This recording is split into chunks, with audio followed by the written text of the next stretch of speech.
everyone, I'm Dr. Sonali and I welcome you all to CSE Core Concepts in the series Data Science with Python. In this video, we are going to discuss about the Matplotlib library, precisely pie charts and the contour plots.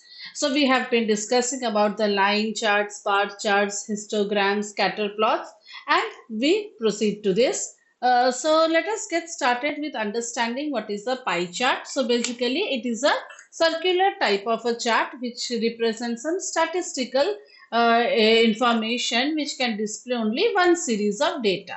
Right, so the area of the chart is the total percentage of the given data. So let us say if you have 80 students, so this is the number of 80 students. This whole circle represents your 80 students.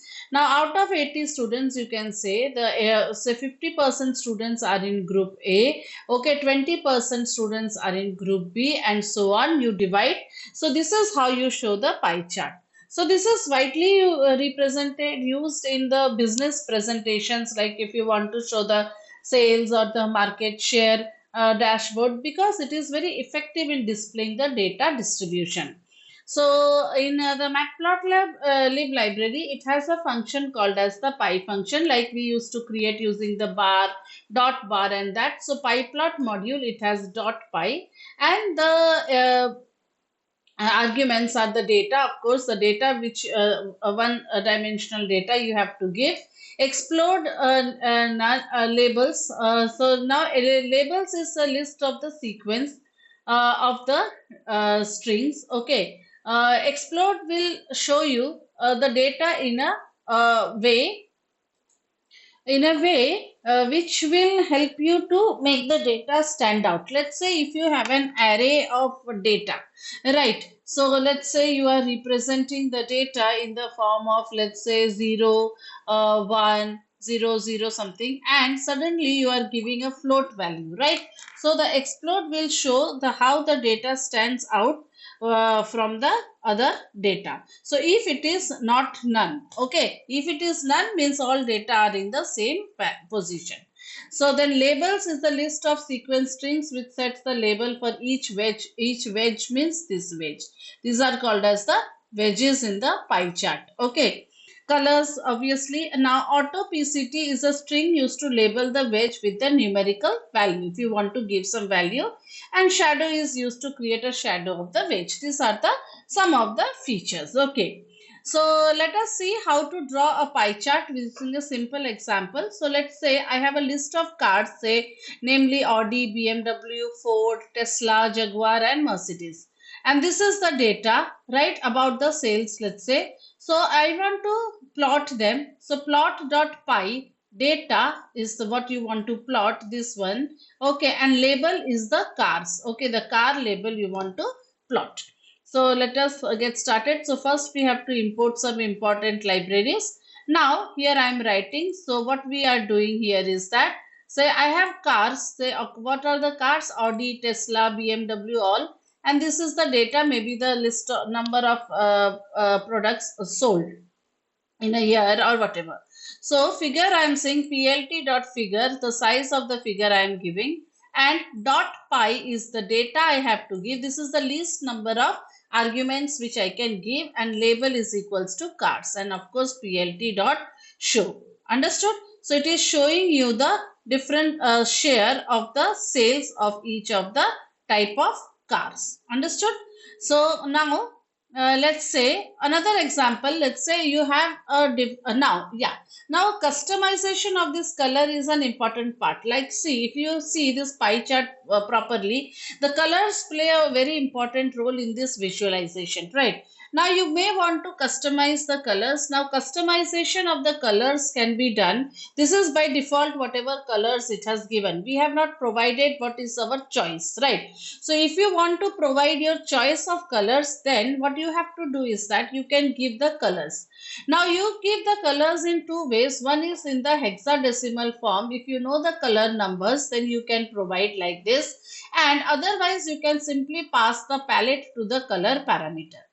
I will show you one by one. So first is the data setup. Let's say I have labels apples, bananas, cherries and dates. These are the number of size of the sales, right?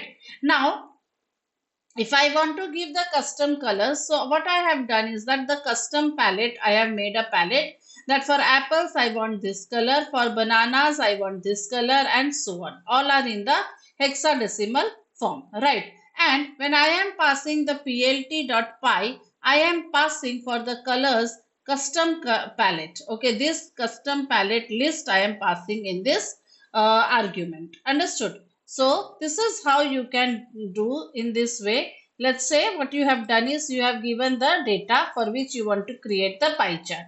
So what you are doing is that I can just simply remove it. First I have to define the colors which I want, and second is that I am passing this parameter, this data, that is a custom palette in the colors argument. Right, now autopacity is what, okay, so we have seen this. It is a string used to label the wedge with the numerical value. I will show you.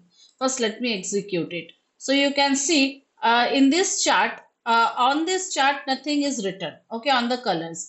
But let's say here on this chart you want to represent that value, that 40% apples, 10% dates, 20% are your cherries, and 30% is the banana. So if you want this annotation, so you are going to write this auto PCT and the value. Understood? That is in that format, right? So what percentage 1.1 X, this is what you are going to write.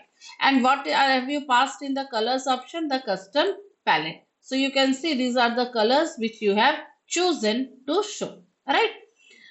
Then, of course, there is another way to do it using the matplotlib color maps. That is, you are saying just these are the labels, right? So you can just give the color palette. The color palette is, let's say, you should know this. Okay, in case you know, then only it is possible. Otherwise, not.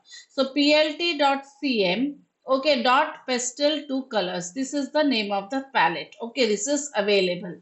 So you are giving the total palette, the pastel colors you want, okay, and here you are giving the color map palette, and again you are doing this, right? So let us see here. So what have you done is plt.cm.pastel2 colors palette you are passing, and see all the pastel colors from the palette it is choosing to show you. And since you have kept this as on, you are able to see the share. Understood. Now we have another type of plots. This is about pie chart. So we have another type of plot which is very interesting here. That is the contour plotting.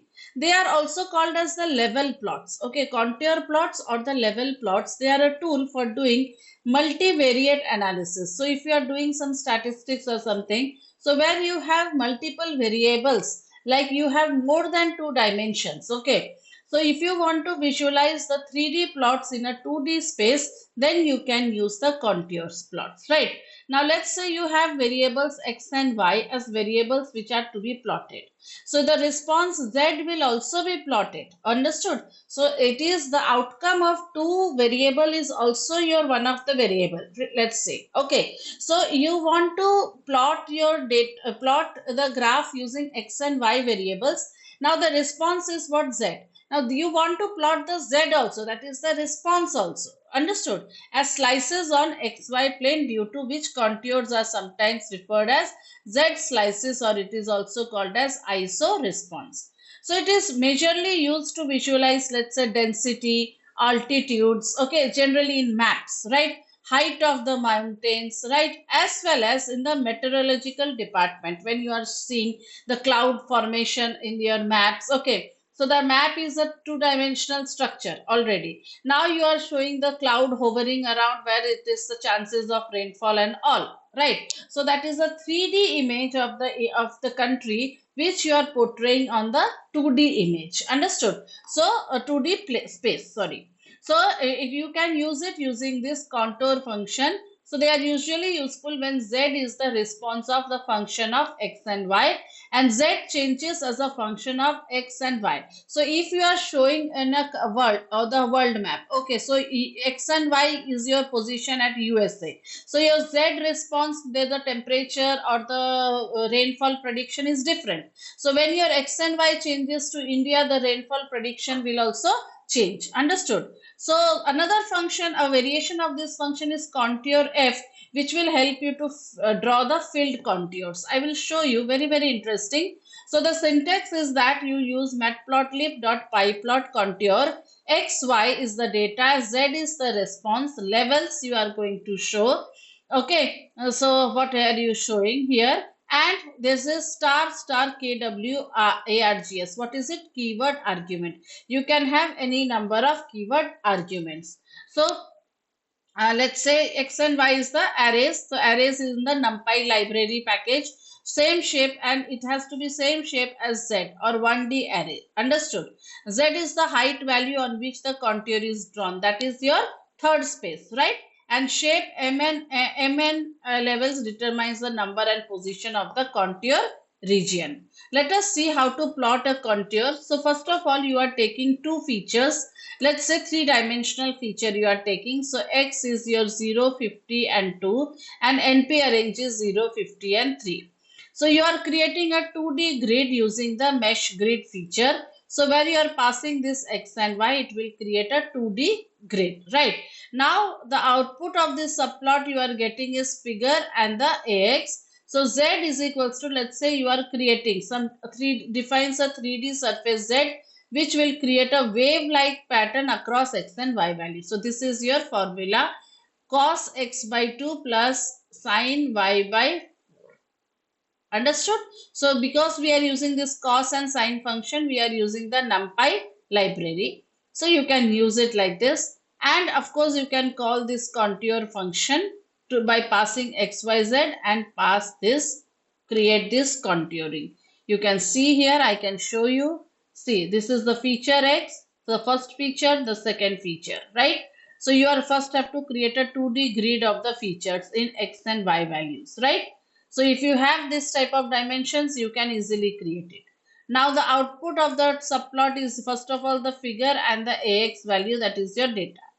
Now Z is equals to what you are saying, you are computing the response. So it is defining a 3D surface Z, which creates a wave-like pattern across the grid of X and Y. As if your X and Y is the map of India, and above that you are showing the clouds hovering around. So let's see. You can see this type of contours, right? Contour means what? Contour basically means the outlines or the boundaries, right? So this is what is your contouring. Now you can even use the contour f function to fill the contours. Let's say this is your line space data. You are filling, this is your data. You are creating a 2D grid using the mesh grid function. Now this is your x square plus y square. Suppose this is a simple formula we are doing here.